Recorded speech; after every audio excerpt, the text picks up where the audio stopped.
So we were considering which three main matters were omitted in the selection of the information to be included in testimonies for the church.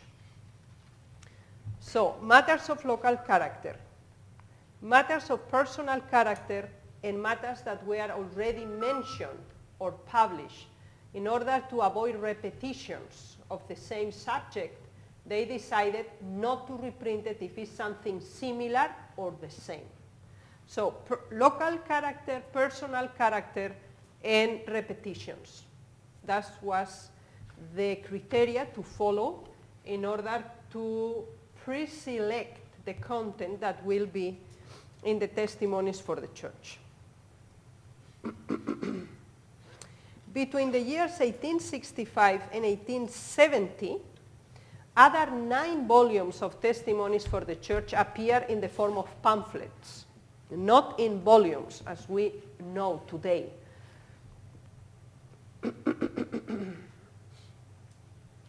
But they were very good sold and very quickly also were out of print. So they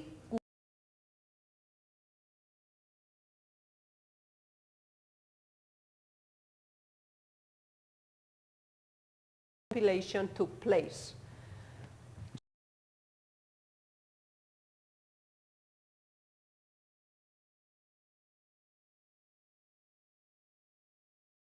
And 500 pages in each book. And this is the moment that is the more similar volumes that we have today. Approximately in 1871, this happened. It's interesting how Elder White, the husband of Sister White, also worked in this pre-selection and compilation. And again, he mentioned the criteria to select and compile the information. In Biographical Books, Ellen G. White, Volume 2, page 320, he says, "There are in them matters of a local and personal character which do not have a direct bearing upon our time, but as many have desired it, we give them complete." So Sister White and also her husband realized that in these 2 volumes were included testimonies that don't have any special importance of value for the present time when they was reprinted, because it was something local and personal. And for example, something that until now remained with many other things in testimonies for the church is the position of Sister White revealed to her about the use of bicycle. Yeah?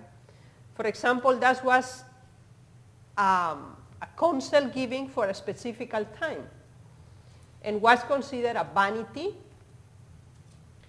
and with the purpose of show off to have a bicycle, but extremely expensive at this time.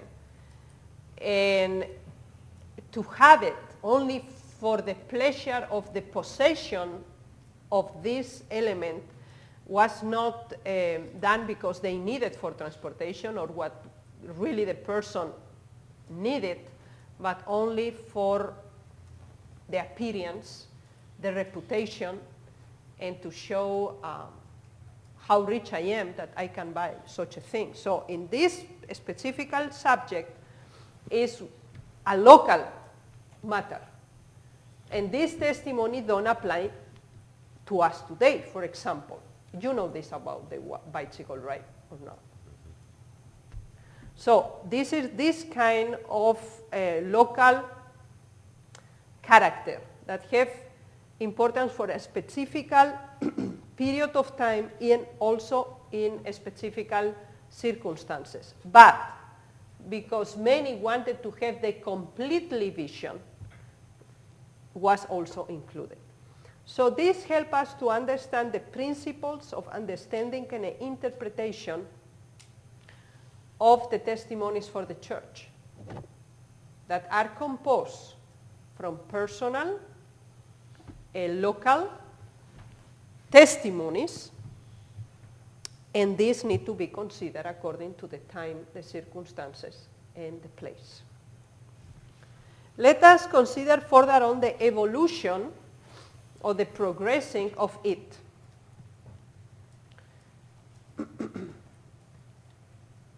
During this first period, always appear the testimonies for the church in form of pamphlets, beside these 2 volumes that we already mentioned. So during the last 8 following years, appear number 20 to 28, according to the pamphlets and how they appear. But the plan of putting many of them together and binding them in volumes continued until more or less in the year 1879. And for this year, we have already 6 volumes that included numbers 1 to 28 of the pamphlets that originally appeared. But these volumes were not numbered and should not be mistaken with the present volumes that we have today. This is very important. So, in the progress of the testimonies, we find that for oral communication, they become letters, they become also articles, that become pamphlets, and from these pamphlets also become books that were re-edited, reprinted, and compiled in different moments. So in 1883, they came to a crisis related with the printing. These testimonies were from high demand. So very quickly, they went out of stock and was always needed to reprint it again. So they decided to print it now, all these pamphlets, from pamphlet number 1 to pamphlet number 30, because numbers 19 and 30 was already appeared. But then, in the General Conference of 1883, they take a decision. And a commission was built with 5 persons so that they go through the 30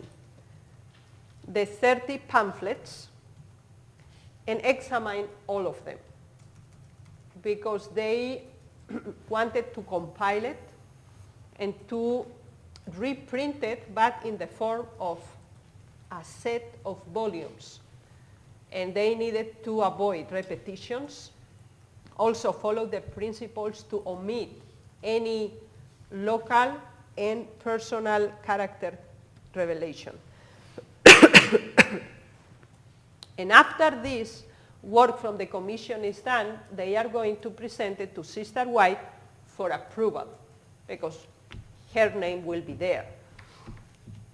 So they follow this plan, and then the pamphlets numbers 1 to 30 were published in 4 volumes. They become the first 4 volumes from the present series that we have of the 9 volumes. This new edition that appeared in 1885 was received with much enthusiasm, and a vast circulation came of it.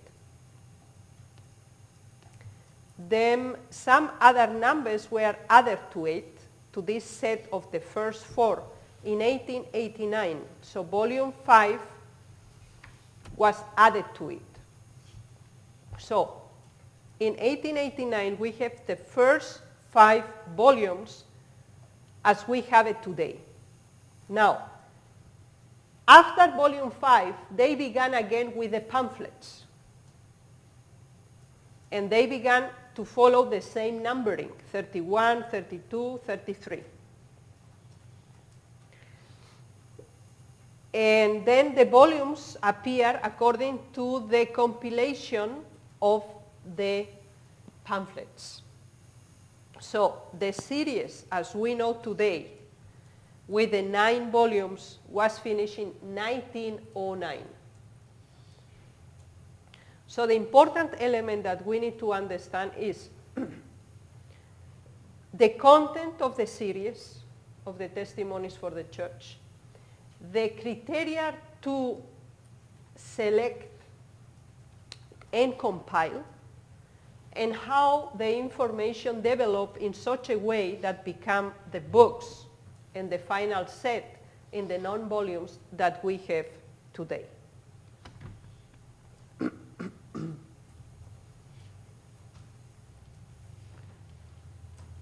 So let us consider the selection process. We have already mentioned that the first issue of the testimonies, published as pamphlets, included messages for the church, for the specific time when they were given.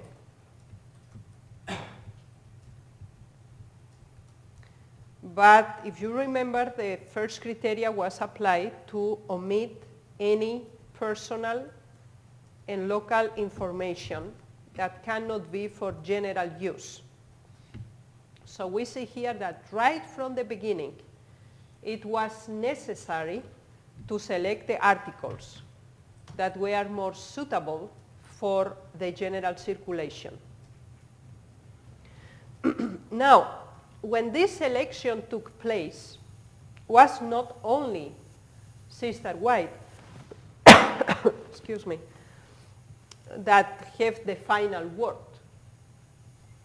but she also present her ideas to group of ministers and leaders and brethren's experience in this matter. And then the final compilation was done. Let us consider how Sister White described this process. Select Messages, Book 1, page 51. It requires much wisdom and sound judgment, quickened by the Spirit of God, to know the proper time and manner to present the instruction that has been given. In the early days of this course, if some of the leading brethren were present when messages from the Lord were given, we will consult with them as to the best manner of bringing the instruction before the people. So she never acted independently or isolated from the body of the church. We see here that when she received a message and leaders of the church were present, they discussed and decided together the which way they are going to use to send also to the people.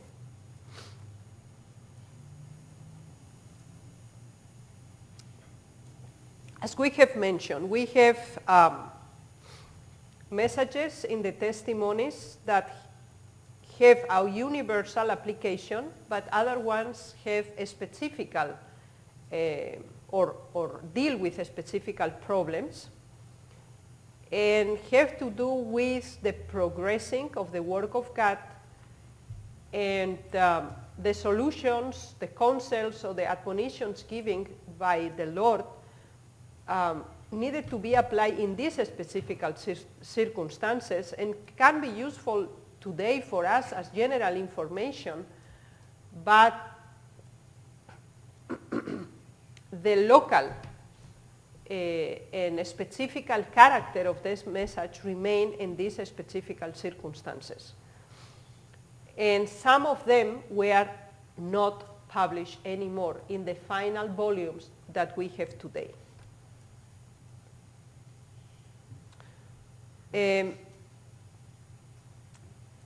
When the first volumes were finished and new pamphlets were added and the numbering went on, that became also after the other added volumes, they realized that repetitions came. Maybe were different cases, different circumstances, but the answer or the revelation of the Lord was very similar as another case. So they tried to go through again so that they don't add it to the new volumes ideas, messages, or testimonies that were already mentioned in the former articles. So we see that all the time we are make revisions and pre-selection and also controlling the content in order to avoid these repetitions that were unnecessary. Sister White wrote in 1902 the relationship between the letters and her books. Letter 68, 1902. Since the beginning of the year 1902, I have written at least 700 pages. Most of them are letters to various people. These letters will be used in the testimonies, and I hope they will be a help to our people. So the criteria was, if you remember well, to avoid these local messages or these private or individual testimonies. But a selection was done, even from these kind of letters, so that they can be used in the testimonies in order to help other people. Therefore, we have in the testimonies for the church also letters, and the purpose is for help. Now, in Spanish language, French language, German language, especially the European languages, before the new volumes appear of the testimonies for the church, was a special printing done with the name Testimony Treasures. And that was like a selection from the testimonies for the church. And we have this in Spanish because until approximately 2 years ago, we didn't have the translation from the 9 volumes in Spanish. The same was in French, Russian, and other languages. So in order that other languages have some of the information of the testimonies for the church, 3 volumes with the title Testimony Treasures were selected and printed as such. So let us consider a reading very important for this is Select Messages, Book 1, Section 1, the writing and sending out of the testimonies to the church. And it's very interesting. I recommended you to read it, to have a large explanation of it. Now, about the homework. We have considered in this class only how the series of testimonies for the church came to us. So the idea of your homework is that you summarize briefly the origin, the content, and the development. Example. You can take from the library, or if you have in your computer,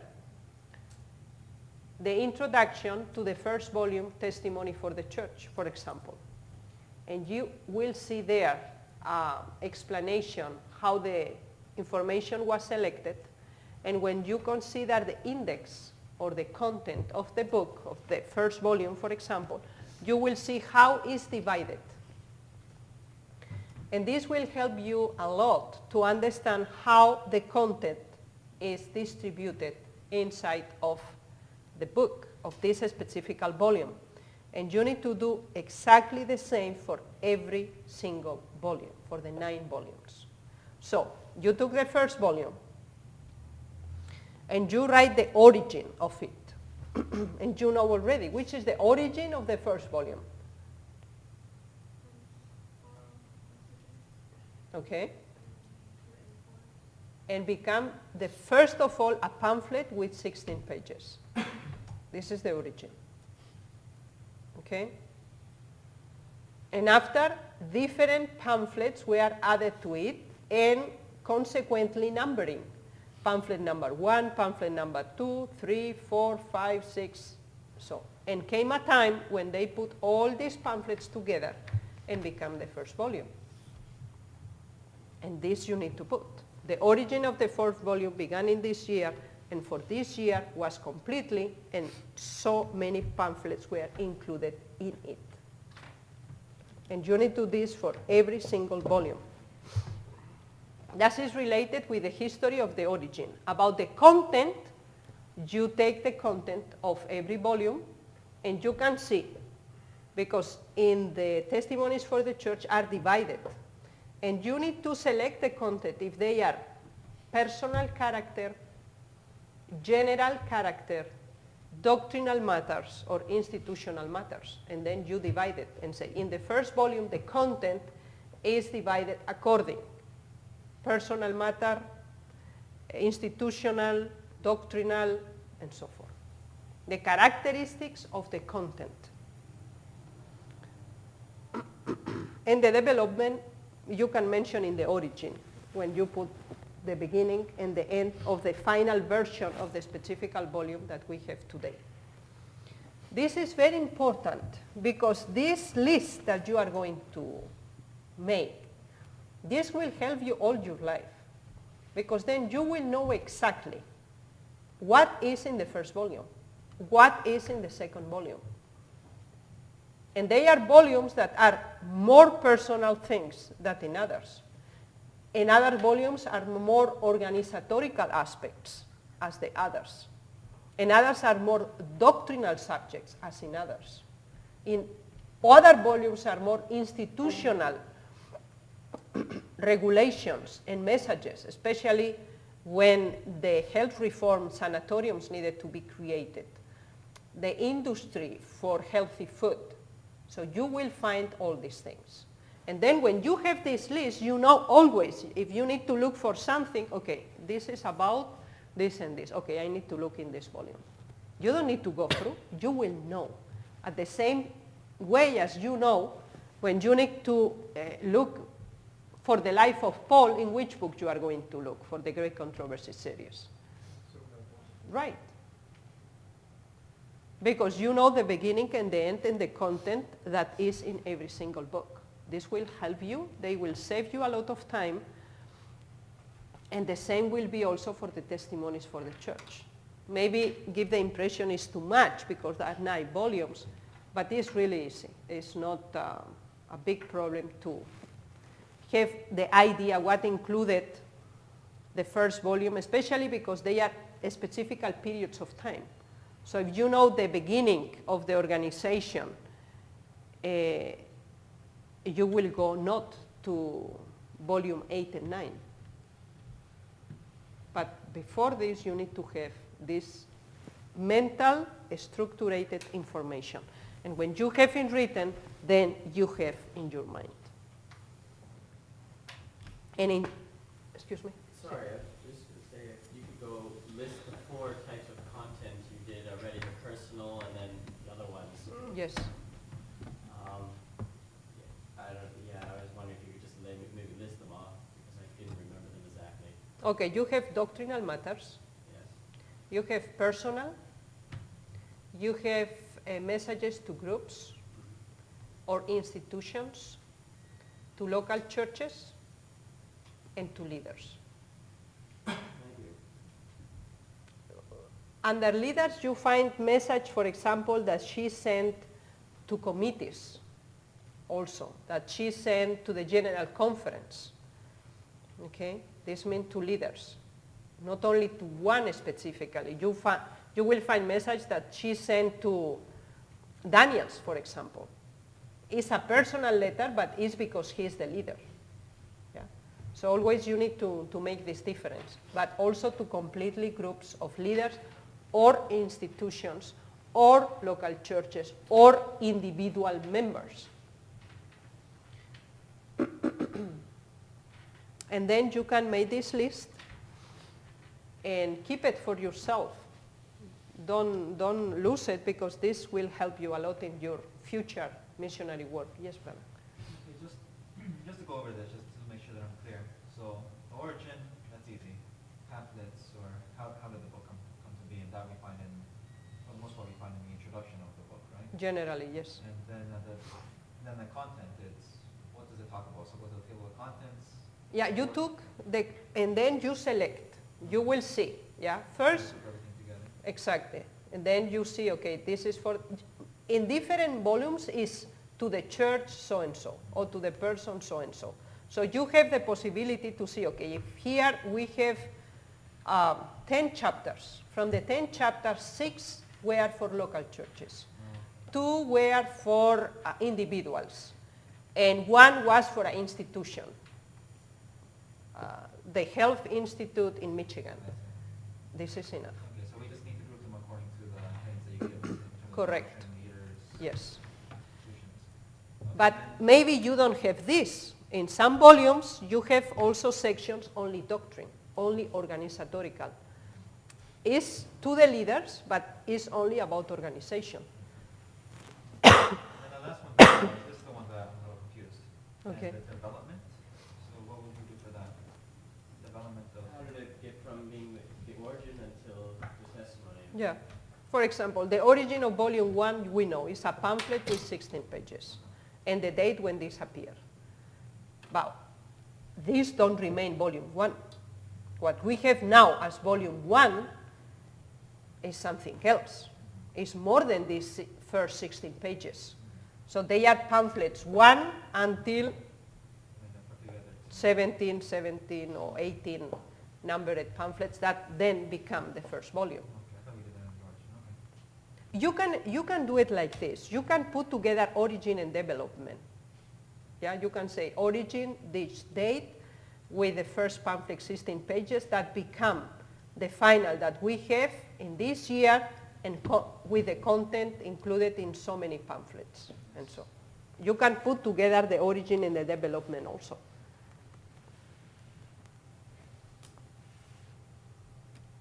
Any other questions?